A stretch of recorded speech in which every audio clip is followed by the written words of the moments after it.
need to meditate to understand what is taking place. Pag unawa sa nangyayari, after this tragedy, after this calamity, may pause na nangyayari. Bakit? God is waiting for a concert of prayer to ascend. Did you hear? Kaya may pause, may silence. Nag-aabang ang langit at ang Diyos kung mula sa lupa sa kanyang mga anak will ascend a concert of prayer. Prayer.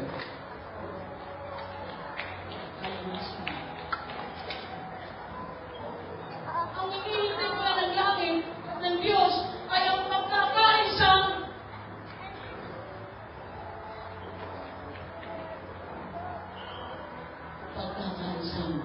panalangin. Sabi ng mga parang walang epekto. Parang walang epekto. Nagsasabulong ng mga amin, parang walang epekto. Yung tragedy, walang yan. Walang umapak yun.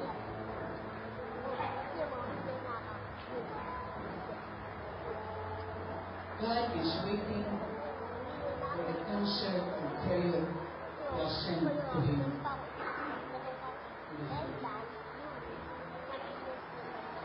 Hallelujah.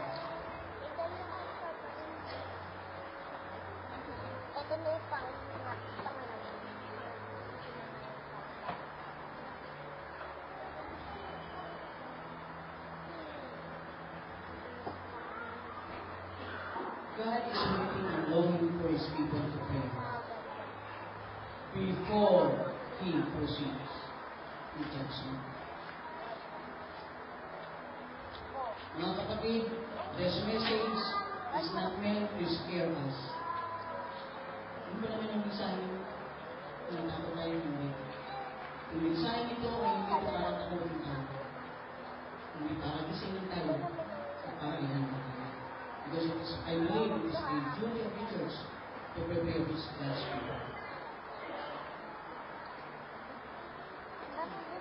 Hallelujah.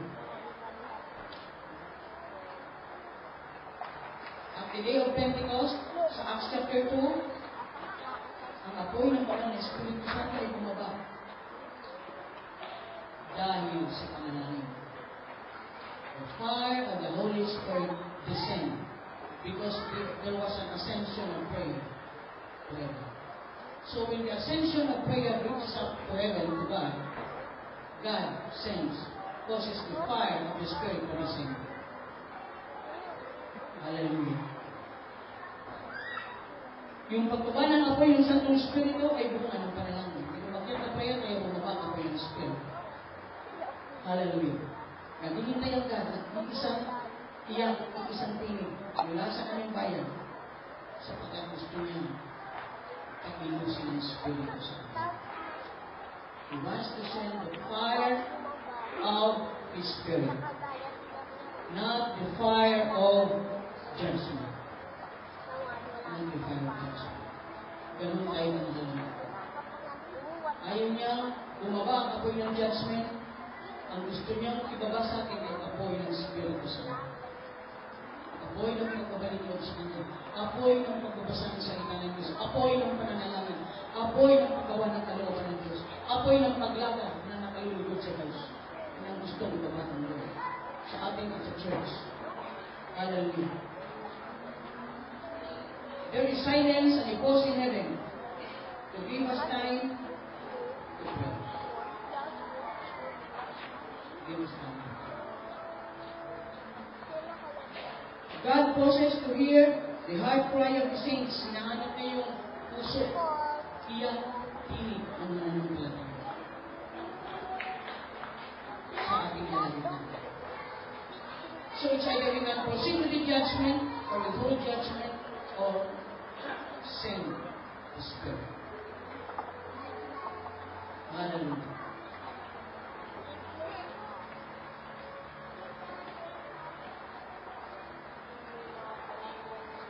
Lahat po na nangyayari ito, lahat ng judgment din ng God, mga kapatid, ay presence.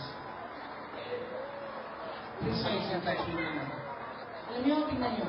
Because God is patient and progressive in judgment, my boss, God's judgment is precise.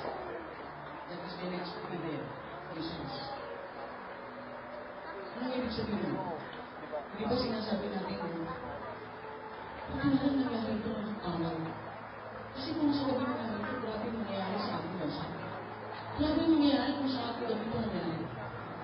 Hindi yung nagkataon, is God's precise judgment. He wants it at that time. Kasi He does not want you to perish. Hello? Hello? Natatanda mo yung mabuti na lang. Sumapag yung nagpaputok sa Amerika na hindi pala ako sa house. Nagkamalikan Diyos. God's judgment and God's making is Christmas. Kaya nga sinasabi natin, pwede na lang hindi ka makakaalis. Kapatid, mahal ka kasi ng Diyos. Kaya wala na doon. Hello!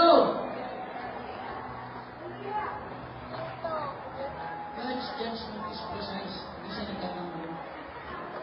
Bakit kaya doon sa Tugigaraw, sa Kaparin, sa Cagayan, sa Pepe? Nagkamalikan Diyos. Pag dito sa ating lugar na ito, walang ascension of prayer. Sabi ko nga sa text ko, huwag kang kampante. Kahit naroon si Pepe. You can only become kampante if it is totally out. Hindi ba kayo?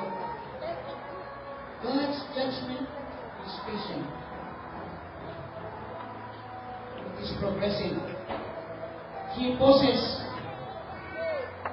what is judgment and business. Hallelujah. The people of God must not miss this message. Huwag natin ma-miss ang mensahe ng Lord sa ating bansa sa kapanahon. Ito yung, sino kayo ba kayo lahat ng anniversary? Diba may sinasabi si Bishop na, by 2010, the Philippines is 490 years. Hindi yung pagkakataon. God is precise in numbers. Yung 490 years na mag-i-end sa 2010 sa ating bansa is redemptive cycle. That is a cycle of deliverance for our nation. Gumising po tayo. Yung po ay sa 2010, 490 years, it's either deliverance or you will remain in captivity.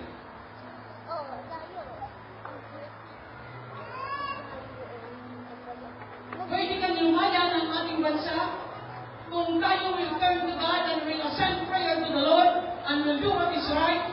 We will enjoy deliverance of the Lord, redemption from the Lord, resurrection.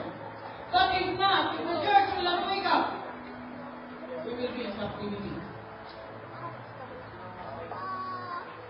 Kaya na iniilang ng Diyos, manalangin tayo. Prayer. If you want captivity, don't pray. But I want redemption. Paano nga yung anak ko, apo ko?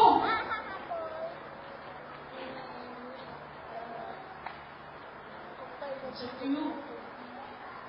Kung 2010, kung mga hindi pa rin ito nagpaparehistro, magparehistro kayo. Kayo nasa bahay, contribution. Wala magagalit sa akin kung kampanya ko siya.